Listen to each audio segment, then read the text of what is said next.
I wanted to ask you about what the president's saying about Syria, taking the troops out of there. You think that's a good idea, or is it premature? No, and what I actually described this on air today, but frankly, when we do an operation, when we plan, when we conduct, we plan for 4 phases: deploy, shape the battlefield, fight. That's the part most people call war, and then the last phase, phase 4, is the stabilization phase. All right. We are right now winding up phase 3. That unfortunately seems to be President Trump's definition of the war. And he said, we're done and we're coming home. Whereas anybody who does this for a living, Mattis, Dunford, Votel, no, we're not done. We've got another whole phase, which in essence is changing the facts on the ground so we don't have to go do this again. And I fear we're gonna leave with under an understanding that the physical destruction was all that was required. Do you think there are enough troops in Syria right now? I said, Jake Tapper kind of pushed back saying, well, a lot of people were tired. I go, no, I get all that. But Jake, we only have about 2,000 troops there. And so we're able to affect circumstances there with a fairly limited footprint. And so I don't know that we need more. Mm-hmm. And what did you think of President Trump saying he's going to put the military on the border in place President of the wall? Bush did it. President Obama did it. All right.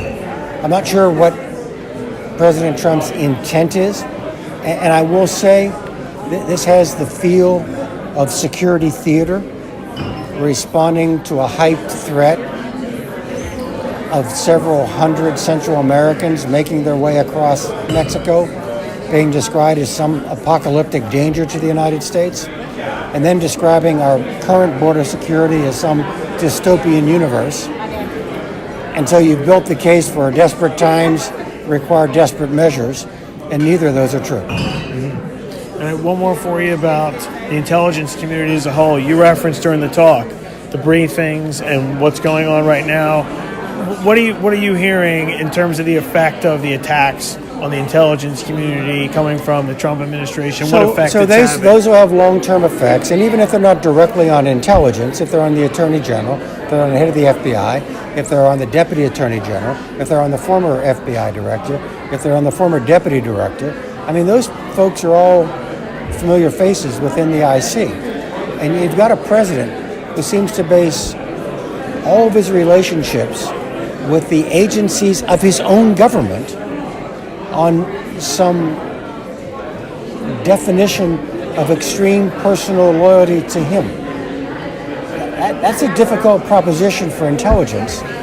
It's designed not to be loyal to him, but to simply tell him things he may not want to hear. His son was on Fox recently saying he's only attacking the suits, the political people who are left over, the higher-ups, not the lower-level people who are serving the country. Andrew McCabe's a career FBI officer. Jim Clapper is a career intelligence officer. John Brennan is a career intelligence officer. They're products of the communities they both led and represent.